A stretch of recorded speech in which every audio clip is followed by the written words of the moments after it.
Di sini aku mau menjelaskan mengenai value proportion design. Nah, di sini terdapat profil dari seseorang yang merupakan mahasiswa berumur 21 tahun. Namanya Helena. Helena itu adalah seorang yang gemar membeli barang yang sedang naik daun atau viral. Kegemarannya yakni di bidang fashion dan berbusana. Jadi fashion itu merupakan hal yang memang nggak bisa banget dilewatkan oleh seorang Helena gitu. Nah, dari sini kita tahu ya, kalau hobinya Helena ini adalah shopping-shopping terutama pakaian.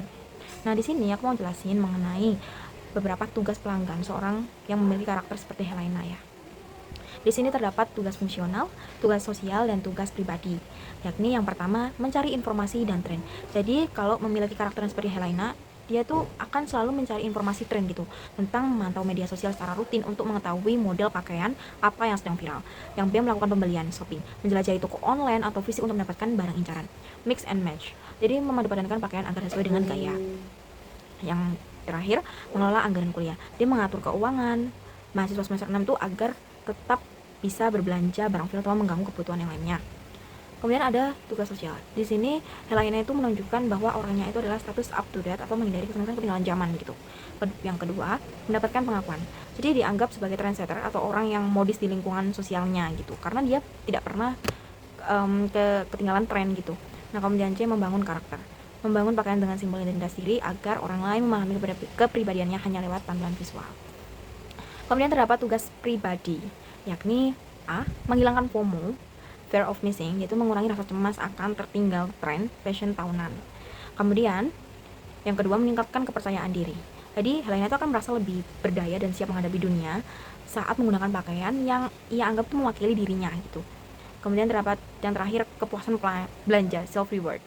Jadi Helena itu akan merasakan kesenangan atau adrenalin rush saat berhasil mendapatkan barang yang sedang viral.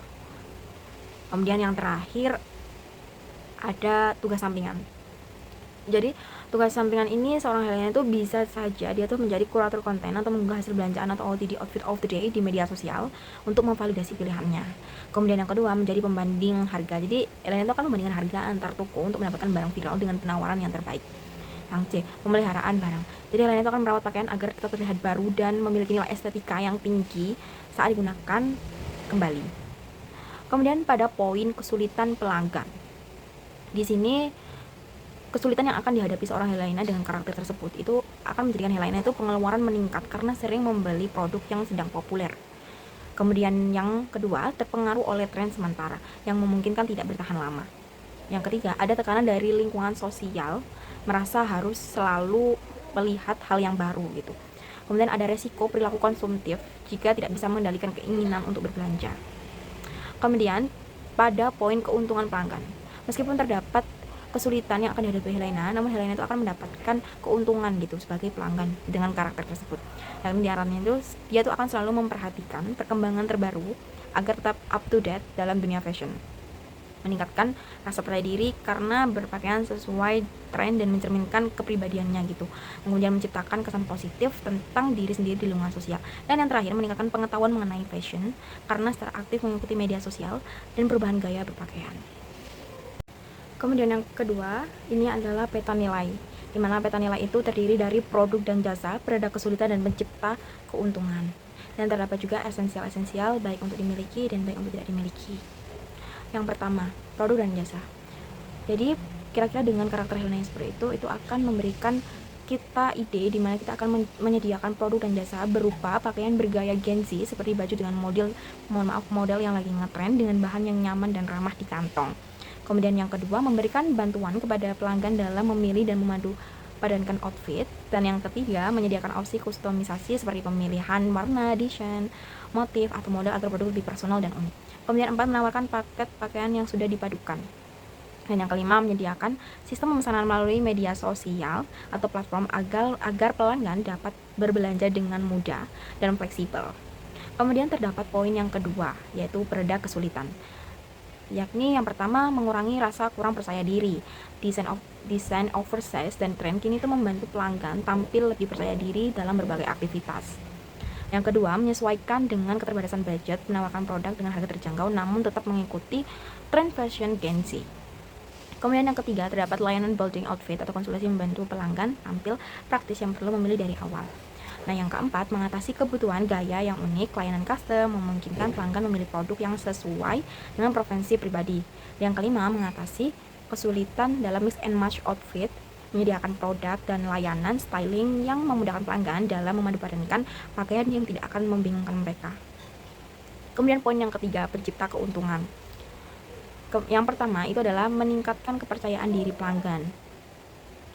Jadi produk yang stylish dan sesuai dengan tren itu akan membantu pelanggan menjadi lebih percaya diri gitu. Yang kedua, memberikan kemudahan dan efisiensi. Pelanggan itu dapat memperoleh outfit sesuai tanpa membuang banyak waktu dan tenaga. Dan yang ketiga, menciptakan identitas gaya atau personal branding, yakni pelanggan dapat membangun ciri khas berpakaian yang sesuai dengan karakter mereka.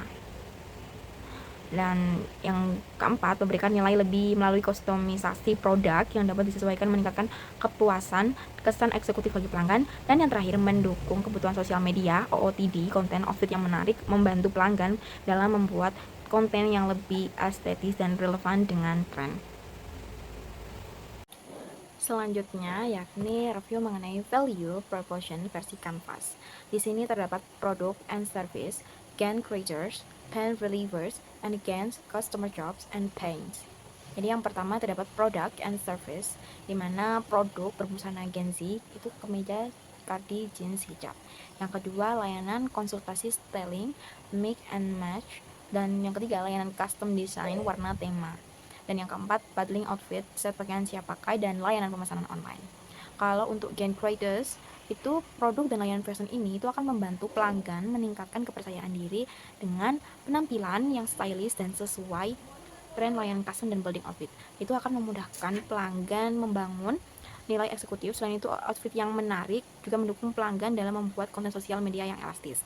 Kemudian terdapat pain relievers, itu layanan itu akan memudahkan pelanggan dalam memilih dan memadupadankan pakaian dalam menyediakan opsi custom untuk gaya yang unik, produk dan desain yang trendy, serta nyaman, membantu mengurangi rasa kurang percaya diri sekaligus tetap mempertimbangkan anggaran pelanggan. Kemudian terdapat gains, pains, and customer job. Jadi di sini customer jobs itu adalah pelanggan itu ingin tampil stylish dan percaya diri dengan pakaian yang sesuai dengan tren Gen Z, sekaligus memiliki gaya unik dan personal. Mereka membutuhkan cara yang praktis untuk memilih dan memadupadankan outfit, dan itu pastinya hemat waktu dan biaya, serta ingin mendapatkan penampilan yang mendukung konten sosial media mereka seperti OOTD yang menarik.